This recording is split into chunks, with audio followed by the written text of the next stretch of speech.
Hola, ¿qué tal todos? Sean bienvenidos a Historias y Cuentos, episodio número 53 de su podcast donde les relatamos historias y cuentos, válgame la redundancia. Yo soy su narrador Moon y les traemos un nuevo episodio. Pero antes de comenzar les traemos la mención de todos los episodios.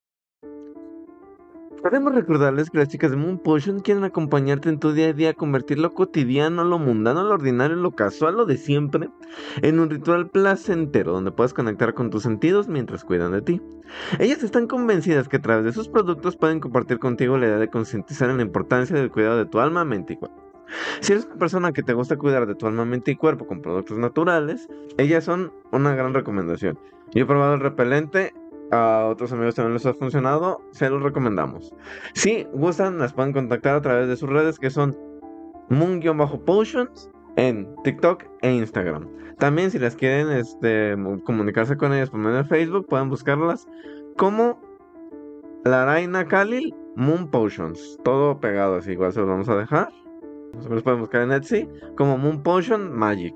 Ahí es una tienda donde pueden ustedes comprar. Y si son de la Ciudad de México y de Zapopan, pues pueden contactar a través de ellas para solicitar los productos. Bueno, y esa fue la mención del día de hoy. Vamos a lo que nos truje, chinchado. Y comenzamos con la siguiente historia. El regreso del ahogado. A principios del siglo XVII se produjeron extraños sucesos en los mares de la Nueva España. La zona más afectada fue la ruta de la bahía de Cuba a Veracruz. Se decía que allí se desataban terribles tormentas y que muy pocos eran los afortunados que lograban sobrevivir. Algunos de ellos ya habían perdido la cabeza al llegar a tierra, debido a lo impresionante de la travesía, pues durante la misma se les apareció un hombre flotando en las aguas, clamando por justicia. Este espectro desataba fuertes olas que impedían la navegación y averiaban los mandos y brújulas de los barcos para que se estrellaran, con el fin de encontrar y hacer pagar al culpable de su sufrimiento.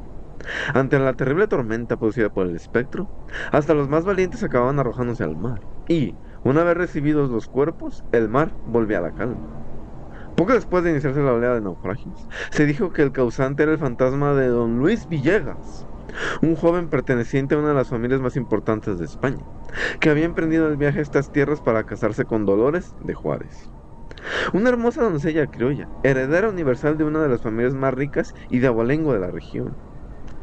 Sin embargo, los futuros esposos aún no se conocían, ya que el compromiso había sido acordado por sus padres. Durante su viaje, don Luis conoció a Garces de Balbuena, que se caracterizaba por ser un caballero ambicioso y calculador. Este hombre le bastaron un par de días para ganarse la confianza y el aprecio de don Luis, debido a su supuesta amabilidad y a que demostró ser un conocedor de los mares. Había decidido quedarse al lado de Villegas tras conocer el motivo de su viaje. Una noche, ambos caballeros conversaron hasta el amanecer, y, ya sea por el desvelo o por la bravura del mar, don Luis comenzó a sentirse mal. Garces aprovechó esta situación y se le ocurrió una macabra idea: pasearlo por la cubierta para que todos se dieran cuenta de su malestar, y luego tirarlo por la borda. Así le sería más fácil convencer a todos de que don Luis había caído accidentalmente a causa de su malestar. Así que le tomó del brazo y, con el pretexto de acompañarle a su camarote, le paseó por la cubierta. El aire fresco le hizo sentirse mejor y estaba dispuesto a seguir disfrutando de la conversación, así que le dijo a su compañero: la profundidad del mar me resulta aterradora. ¿Qué cantidad de misterios puede ocultarse en esta inmensidad inexplorada? Entonces, Garcés respetó estas palabras con un tono amenazador. ¿En verdad quieres saberlo, mi buen amigo mío? Y lo tomó fuertemente en los brazos para, sin piedad alguna, arrojarlo a las agitadas aguas. Tras el brutal impacto contra la superficie del mar, don Luis hizo un gran esfuerzo para mantenerse a flote con la cabeza mirando hacia arriba. Así pudo contemplar durante unos segundos la expresión maliciosa de su agresor, que, sonriendo, le dijo que ocuparía su lugar para casarse con su prometida. Así disfrutaría de su gran fortuna. Los intentos de Villegas por no hundirse fueron infructuosos, así como sus gritos de auxilio. Sin embargo, en sus últimos momentos de vida pudo maldecir a Balbuena y juró vengarse algún día. ¡Yo te maldigo, Balbuena! ¡Y juro vengarme algún día! ¿Y gró? Pocos días después, Garcés llegó a la capital de Nueva España. Lo primero que hizo fue presentarse ante Dolores de Juárez como su prometida. Ella lo recibió con gran alegría. Además de ser extremadamente rica, la doncella era más hermosa de lo que él había imaginado, por lo que Garcés se consideró el hombre más afortunado del mundo. Mientras tanto, en el puerto de Veracruz se desataron las primeras tormentas imprevisibles. Varios barcos naufragaron y otros regresaron sin tripulantes. Los pocos marineros que consiguieron regresar con vida mostraban claros signos de locura y hablaban del espectro de una guarnición. Las autoridades no prestaron atención a estas habladurías y comenzaron un registro exhaustivo de los barcos que habían llegado a su puerto seguro. No mostraban ningún daño que pudiera atribuirse a la incursión pirata, ya que los cargamentos llegaban intactos. Así que había razones para escuchar a los supervivientes. Se habían enfrentado a un suceso sobrenatural. Por su parte, Garcés de Balbuena comenzó a disfrutar de su estadía en la capital. Pero su alegría no duraría mucho. Una noche, cuando se disponía a acostarse, una imagen abominable se dibujó en el espejo de su habitación. Aterrado, reconoció los rasgos de Luis Villegas. No, aléjate de mí. Tú estás muerto. Yo te vi ahogarte. Yo te aventé. Me libré de ti para... Te equivocas, respondió aquel espectro con una voz que podía helar las venas del más fuerte. No habrás de librarte de mí, puesto que he venido por tu alma. Luego ordenó a un asesino que viajara al puerto de Veracruz para pagar por su crimen. De lo contrario, lo visitaría a cada momento hasta que obedeciera su orden.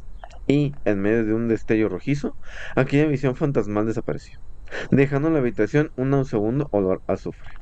Solo fue mi imaginación, se dijo Garcés cubriendo sus ojos y cayendo sobre un mullido sillón. Por supuesto, no emprendería el viaje que se le había indicado. Un par de semanas después se celebró la boda. Los invitados no pudieron evitar notar que Garcés parecía extremadamente preocupado. El infeliz no podía ocultar su terror, pues estaba seguro de que el espíritu de su víctima aparecería en la iglesia para impedir la boda. Visiblemente fatigado y demacrado, se le vio llegar a la iglesia. El miedo le había provocado un cruel insomnio. En contra de sus predicciones, la ceremonia religiosa se celebró sin problemas. Besando a la novia, Garcés suspiró aliviado y se dirigió con ella al salón de los banquetes. Luego de un par de horas, los efectos del vino le hicieron olvidar por completo sus preocupaciones. Ya entrada la noche, los novios decidieron retirarse a su dormitorio. Una vez allí, cuando Garcés se disponía a besar a Dolores, ésta soltó un grito aterrador y, muy alterada, le indicó que detrás de él estaba la figura de un hombre descarnado. Cuando se giró para confirmar lo que su mujer había dicho, ella retrocedía lentamente, tratando de perderse de vista de la criatura. Permanecía muda e inmóvil, pues el horror se había apoderado de ella. Te repito que debes regresar al puerto de Veracruz. Tienes que pagar por tu crimen. Si permaneces aquí, nunca vivirás en paz. Sé dónde vives. Me tendrás a cada instante junto a ti, como tu sombra. La mujer, a pesar de su pánico, intentó hablar, pues quería saber por qué el ente maligno estaba aquí, pero apenas pudo articular algunas palabras. ¿Qué mal has cometido? ¿Qué nombre llevó en vida quien hoy te visita? De repente, las cuencas de los ojos medio vacíos del fantasma se volvieron hacia Dolores, que estuvo a punto de desmayarse al ver el tremendo odio que denotaban sus facciones. Pero el espectro de don Luis cambió su semblante y le dijo tristemente: Tú estabas destinado a ser mi esposo. Yo soy el verdadero Luis Villegas. Y giró rápidamente para señalar con su índice de fuego a Garcés. Ese hombre se ganó mi confianza y después, vilmente me arrojó al mar, para suplantar mi identidad y casarse contigo. Miró al espectro y a Garcés con los ojos desenfocados. Abrió la boca en un intento de volver a hablar, pero se sentía débil. Incluso le temblaban las piernas. Pero la noticia de que había sido engañada por el intruso que era su marido la mantenía en pie. Deseó con toda su alma que el puesto Garcés desmintiera al espectro, pero se quedó paralizado tras la tremenda acusación que le hizo un muerto. En ese momento, el fantasma tomó tiernamente la mano de la joven para que la acompañara, pero al sacarla de la habitación la dama se desmayó. Balbuena tardó unos segundos en poder moverse, y cuando la hizo intentó sin éxito reanimar a Dolores, pero con indecible terror comprobó que había muerto. Este hecho la sumió en un estado de delirio que preocupó a sus cuidadores. Su estado de salud era tan grave que el virrey, en un intento de salvar su vida, envió un comunicado a España para solicitar a la familia Villegas que viniera a por el supuesto Luis. La petición fue escuchada y Balbuena pronto fue trasladado al puerto de Veracruz, donde abordaría un barco con destino a España. El enfermo hizo el viaje en estado de delirio, por lo que no pudo ponerse a ir al lugar donde la esperaba el espectro de don Luis. En cuanto despertó, vio el mar a través de la ventana de su habitación alquilada y preguntó apresuradamente: ¿Dónde estamos? ¿Dónde? ¿Dónde estamos? Cuando escuchó la respuesta de labios del hombre encontrado por los familiares de Don Luis para cuidarlo, se le erizaron los pelos de susto. No, no, no puede ser. Él me está esperando, gritó desesperado. Llévenme lejos de aquí. Hay que volver a tierra. ¡Auxilio! ¡Soquilio! ¡Sáquenme de aquí! ¡Socorro! Como pudo, corrió. Pero su deplorable estado de salud le impidió huir. Enfurecido, su cuidador decidió golpearle, por lo que Garcés volvió a perder el conocimiento. Esa misma tarde zarpó el barco que lo llevaría a España. La tripulación, tras escuchar el relato del cuidador del enfermo, lo declaró demente y el capitán ordenó encerrarlo en un camarote, para evitar que atacara a alguien o se hiciera daño.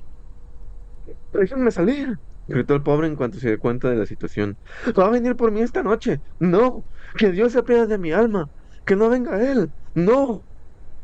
Al anochecer, cuando ya no podía ver las luces del puerto desde su camarote, Garcés notó que el mar empezaba a agitarse. Segundos después se enteró por los gritos del capitán de que ningún aparato del barco funcionaba. Para entonces, la intensidad de la tormenta había aumentado mucho, hasta formar un gran remolino. Una figura espectral surgió del remolino y al verla, los marineros corrieron por todas partes, gritando que era el espectro del mar. Garcés vio, aterrorizado, cómo se cumplió su destino. El espectro de Luis Villegas se acercó flotando a su ventana y le dijo: Garcés de Balbuena, he venido por ti. En cuestión de segundos el fantasma apareció a su lado. Ahora sonreía, pues por fin vengaría su muerte. Con una fuerza indescriptible agarró a Balbuena por los brazos y lo azotó varias veces contra la pared del barco, que finalmente cedió y por el agujero Garcés salió volando hacia el mar. Los marineros observaron atónitos cómo el espíritu acababa con la vida del loco. Cuando dejó de respirar, la calma volvió al océano y los mandos y brújulas del barco volvieron a funcionar. Cuenta la leyenda que el espíritu de Garcés Balbuena permanece en el mar cumpliendo su condena. Se dice que está esperando que alguien tan perverso como él ocupe su lugar y lo libere de la maldición de Luis Villegas, quien, según la tradición, pudo casarse con su amada en la dimensión de los muertos. El perro negro, leyenda de Coahuila. Corría el año de 1577 cuando, por las calles de un pueblo de Coahuila, fue visto un perro negro muy extraño, pues se cuenta que tiene los ojos muy grandes y rojos. Por esta razón algunos habitantes pensaron que venía directamente del infierno. Una tarde comenzó a llover de manera impresionante y mucha gente corrió a refugiarse en una iglesia cercana. Cuando la tormenta se disipó, el recinto comenzó a vaciarse. En pocos minutos solo quedaban ahí 2 personas, quienes estaban de rodillas y rezando, pero interrumpieron sus oraciones en cuanto se percataron de la entrada del perro negro. El animal se les quedó viendo y luego corrió alrededor de ellas. Después, cuando otro individuo caminaba atrás del pasillo del templo, el perro se acercó a él y le dio una feroz mordida en una pierna. Hecho esto, huyó rápidamente. Los 3 testigos del incidente se dirigieron al Santo Oficio y ahí rindieron testimonio de lo acontecido. Según sus percepciones, el animal era un ser demoníaco, posiblemente la materialización del propio Satanás. Para dar prueba de ello, la persona atacada por el animal mostró su terrible herida, que empezaba a ponerse negra. En el pueblo corrió la noticia del extraño suceso, por lo que gran parte de la población comenzó la búsqueda del perro. Sin embargo, nadie la pudo encontrar, y a esto acentuó el miedo de la gente. Un día, en la parte exterior de la puerta de la iglesia, aparecieron huellas de garras y colmillos de perro, que al poco tiempo desaparecieron inexplicablemente. Poco después, a un individuo se le apareció el animal, aunque sin cabeza, y en varias ocasiones más se escucharon las pisadas de la bestia por todo el pueblo. Pero nadie podía verlo, así que pensaron que se trataba de su espectro. Cuenta la leyenda que durante varios años nadie supo nada más del perro infernal, hasta que un hombre que caminaba de noche hacia su casa creyó ver algo extraño entre la oscuridad. Era él, sí, era el perro negro que corría hacia él mientras, en la oscuridad, refulgían terriblemente sus ojos inyectados de sangre, como anunciándole la muerte. El señor, muy asustado, esquivó el ataque del animal, porque era un torero. Ja, chiste malo. Esquivó el ataque del animal y, al hacerlo, este desapareció entre las sombras de manera inexplicable. Actualmente, la gente del pueblo cuenta que algunas noches el perro negro que proviene del infierno ronda las calles de manera siniestra en busca de inocentes, para arrancarles la vida con sus filosos colmillos y llevarse su alma al reino de las sombras eternas. Pues fue el perro negro. El espantado, leyenda de la Ciudad de México. Niño. Las apariciones fantasmales eran frecuentes en el México colonial y la mayoría tenía algo en común: llevar a cabo venganzas para obtener el descanso eterno del ofendido. Este es el fondo de la historia de don Santiago, un hombre adinerado, descendiente de uno de los más crueles conquistadores de México. Este individuo, como la mayoría de sus antecesores y de los encomendaderos de su época, abusaba de su poder, ofendía constantemente a los indígenas y les propinaba tremendas golpizas. Además, abusaba de las mujeres, a quienes maltrataba y obligaba a permanecer con él por tiempo indefinido, para luego abandonarlas con un hijo en el vientre. En la ciudad era muy famoso por su crueldad, por lo cual la mayoría de las personas se negaba a trabajar en sus tierras. Pero los desafortunados que eran obligados a servirle no tenían más remedio. La gente creía que jamás recibiría su merecido, debido a la amistad tan estrecha que tenía con las autoridades de la capital. Nadie se imaginaba entonces que pronto se pondría un alto a sus tropelías.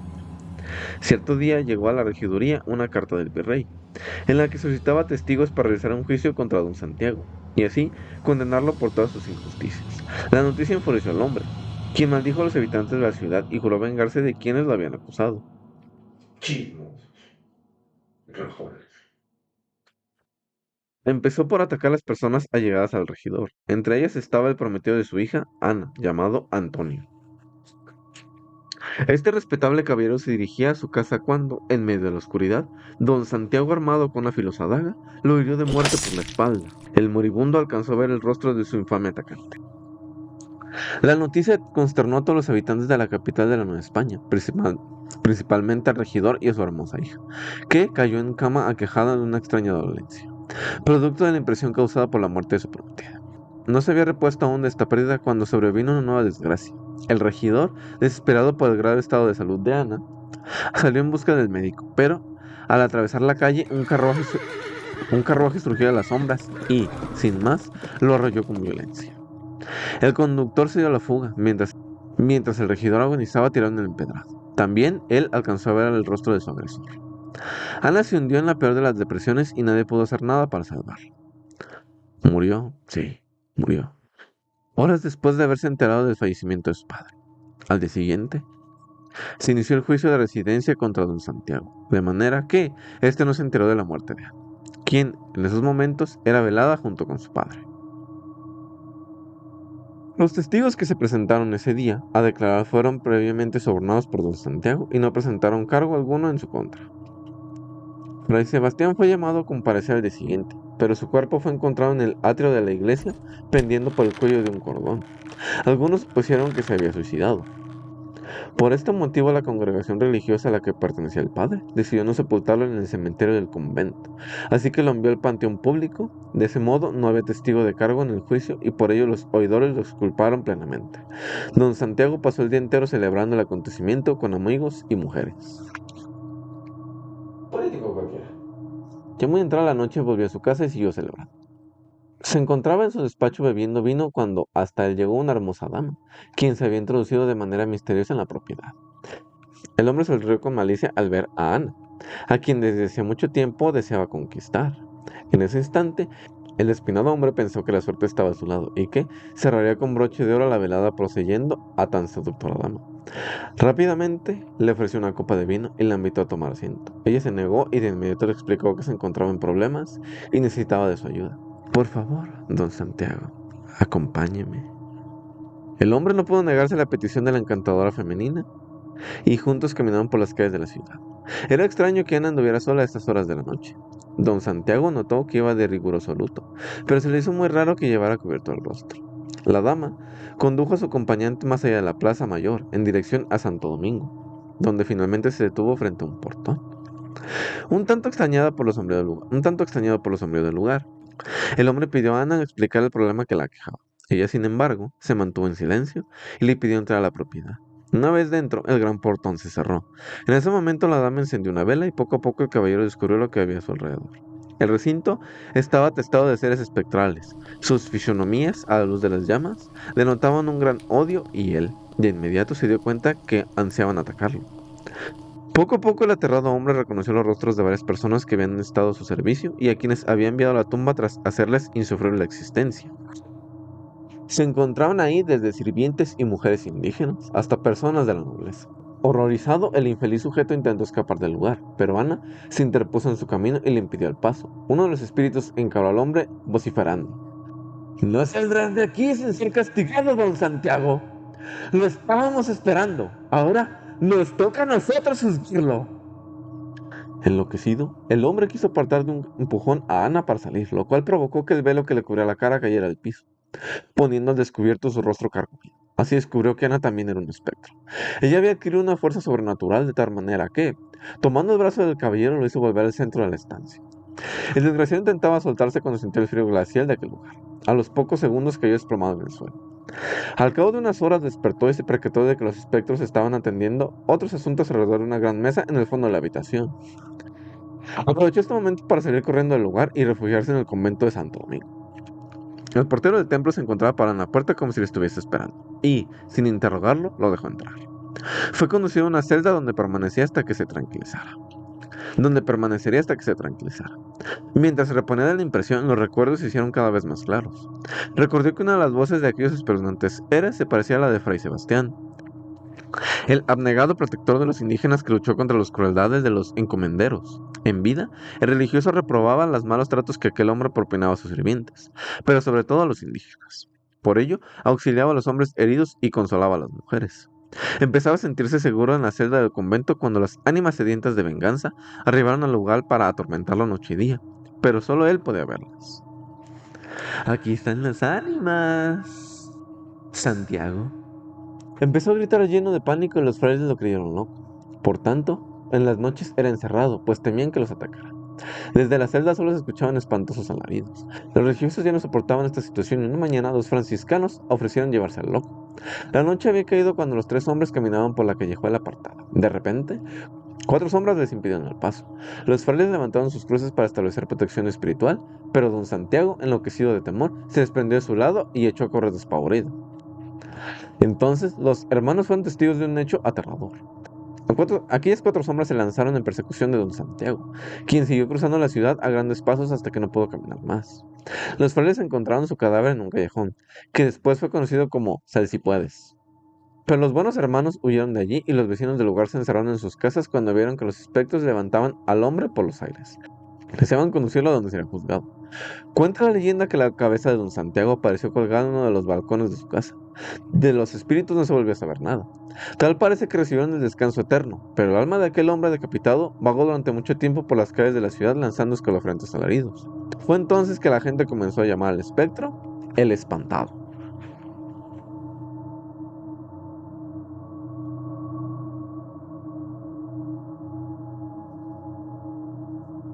El navío español, leyenda de Veracruz.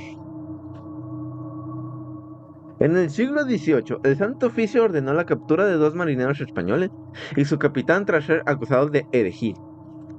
Al no conseguir su confesión, se les colocó un collar de pues en el cuello para causarles mayor dolor y el castigo funcionó. Declararon que hace una semana habían llegado al puerto de Veracruz y en un barco de carga y que debían repartir víveres en diferentes establecimientos. Como era temprano, decidieron descansar un rato y luego salir a divertirse.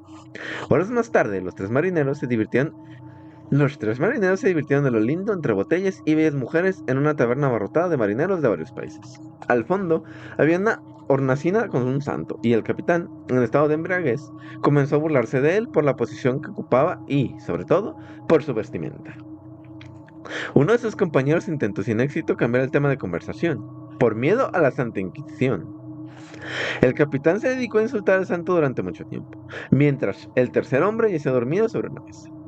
El sobrenavegante, preocupado por su suceso, cargó a sus 2 compañeros y los llevó al barco. Allí los acostó y los 3 durmieron hasta la mañana siguiente. La tripulación fue despertada bruscamente por fuertes golpes y gritos. Eran los alguaciles de la Santa Inquisición que irrumpieron en el barco para hacer prisioneros a los 3 españoles. A pesar de que 2 de ellos no pronunciaron ni una sola palabra, en contra de las creencias católicas de la población. Una vez en la celda, fueron cruelmente torturados y fue en ese momento cuando se les colocaron el collar de fuerza. Al escuchar con detalle lo sucedido, solo condenaron al capitán a morir en la hoguera. La mercancía del barco iba a ser confiscada por el Santo Oficio. Sin embargo, sucedió algo muy extraño, pues al morir el capitán, el barco se hundió lentamente en el mar con toda su carga. Los inquisidores enviaron emisarios para intentar sacar la mercancía, pero ocurrió algo terrible. Nadie que se sumergía en aquellas aguas volvió a salir con vida. Se dice que el capitán ejecutado guardaba celosamente su carga y que su espectro podía verse en la cubierta, lo que los presos evitaban a toda costa. Y bueno, vamos por el último relato del día de hoy. El fantasma de la monja. Leyenda de la Ciudad de México. Una vez consumada la conquista de México, la mezcla de razas fue inevitable. Pero en la capital hubo dos hermanos criollos que estaban obsesionados con mantener pura su estirpe. Estos varones habían jurado desde pequeños que jamás se casarían con alguna indígena y que tampoco permitirían que su hermana Isabel, entonces recién nacida, se esposara con alguien que no fuera criollo o español. Un poco de historia. Cuando llegaron los españoles a Nueva España, pues estaban los indígenas, las personas que residían en lo que ahora es México, y llegaron los españoles. Entonces, los españoles que tuvieron hijos en lo que ahora es México se llamaban criollos.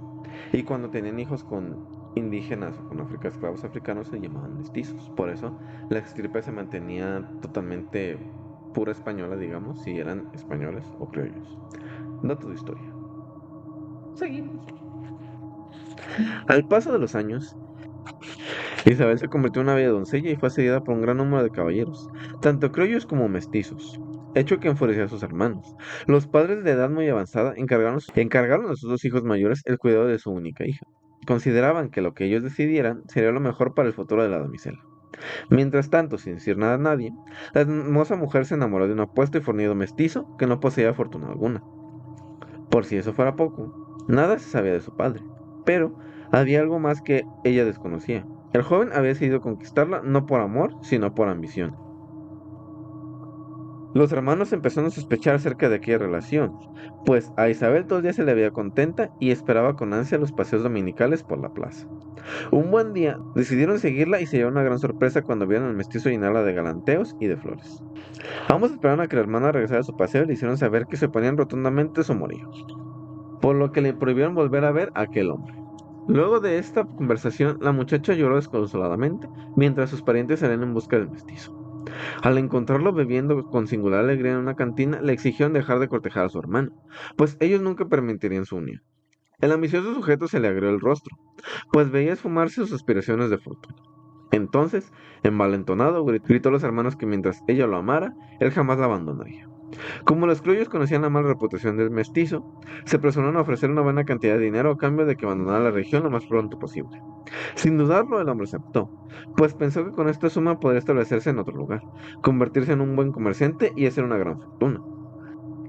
El mestizo se fue al amanecer sin despedirse de su fiel amada, quien estaba desesperada por no tener noticias de él.